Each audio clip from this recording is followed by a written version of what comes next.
नमस्कार, मैं हूं पूनम चौहान। आज हम बात करने वाले हैं श्रीमद् भगवत गीता का दूसरा अध्याय का महत्व है।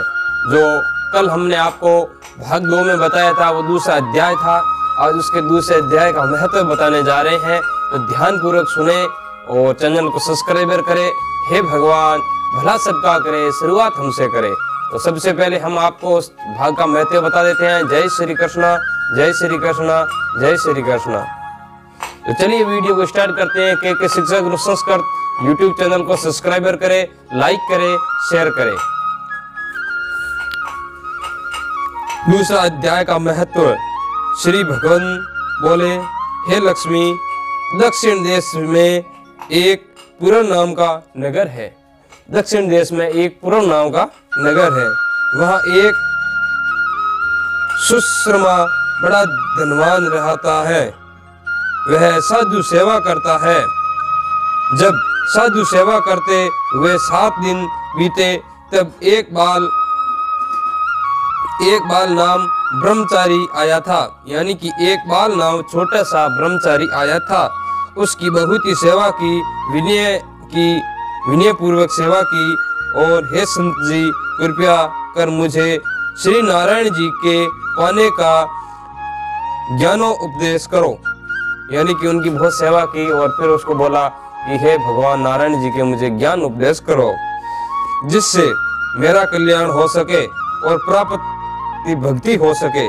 तब वह ब्राह्मणचारी बोला, मैं तुझे गीता के दूसरे अध्याय का पाठ सुनाता हूँ। यानी कि गीता का दूसरे अध्याय का पाठ सुनाता हूँ। उसने ही तेरा कल्याण होगा, उसमें ही तेरा कल्याण होगा। जब देव सुश्रमा ने कहा, श्री गीता जी के दूसरे अध्याय को सुनने से कोई आगे भी मुक्त हुआ है? यानी कि जो आज हम पढ़ते हैं ये पाठ है, ठीक है। तो उसने बोला है कि दूसरा अध्याय का महत्व सुनने से क्या कोई मोक्ष हुआ है, किसी का उद्धार हुआ है? बाल ने कहा, मैं तुझे एक प्राचीन कथा सुनाता हूँ, श्रवण कर। एक अयाली वन में बकरियां चराता था। एक अयाली यानी कि ग्वाला बकरियां चरा रहा था और वहां में भोजन किया करता था। वहां वो भोजन करता था। एक दिन रात में अयाली बकरियों को लेकर घर को चला गया। एक दिन अयाली रात में बकरियों को लेकर घर पे चला गया। मार्ग में एक सिंह बैठा था।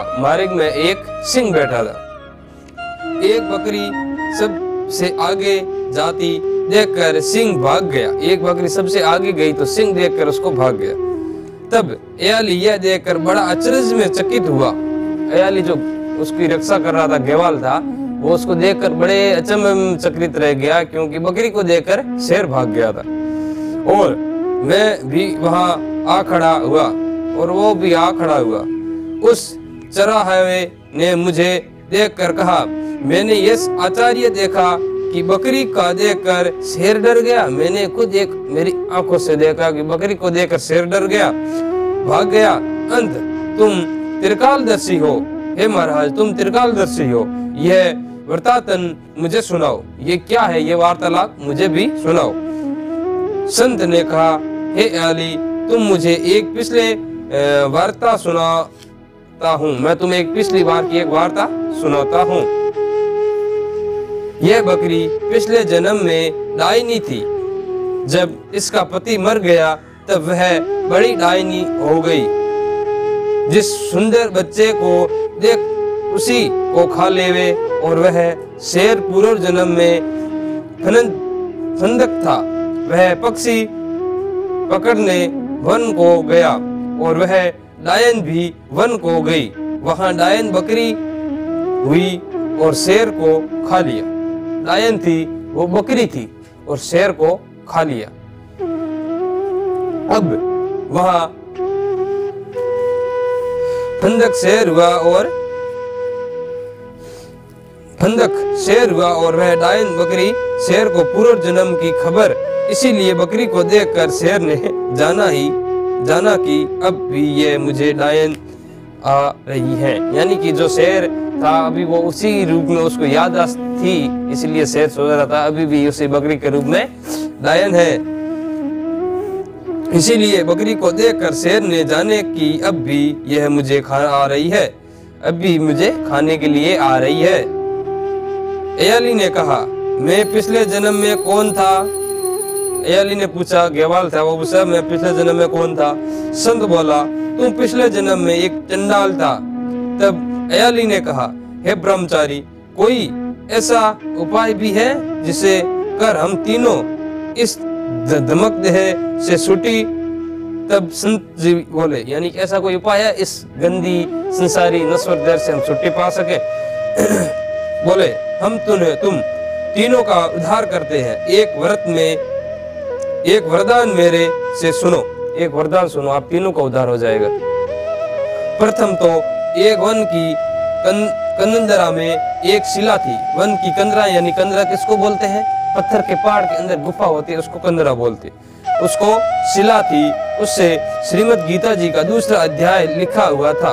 एक कंदरा यानी कि गुफा में एक शिला थी, श्रीमद् भगवत गीता भगवान जी की दूसरा अध्याय लिखा हुआ था पत्थर के ऊपर। मैंने उन अक्षरों को उस शिला पर देखा है। अब मैं तुम्हें मन, वचन और कर्म करके सुनाता हूँ, तुम श्रवण करो। संत जी ने जब गीता के अक्षर सुनाए तो उनका सुनते ही तुरंत आकाश से एक विमान आया और उस तीनों को विमान पर बैठा वैकुंठ लोक ले गए। यानी कि एक मंत्र पढ़ते ही संत जी ने एक आकाश से विमान आया, रथ आया, तीनों को लेकर वैकुंठ पहुंचे। अधम देह से छुटकारा दे दिया। ये जो संसारी नश्वर देह है उससे उसको छुटकारा मिल गया। पाई और देव छुटकारा मिला। सृजन भी ज्ञान को सुन मोक्ष को प्राप्त हुआ। जो ऋषि था वो भी मोक्ष को प्राप्त हुआ और देव देवी पाकर वैकुंठ को गया। वो भी नश्वर देह को छोड़कर वैकुंठ को गया।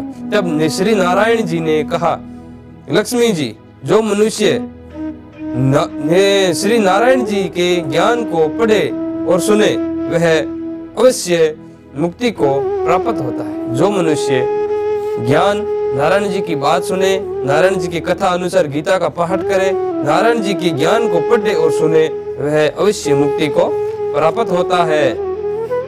नमस्कार। तो आज इसका ये महत्व इधर ही संपूर्ण हुआ और कल आपको हम बताएंगे गीता, श्रीमद् भगवत गीता का 3रा अध्याय, फिर उसके बाद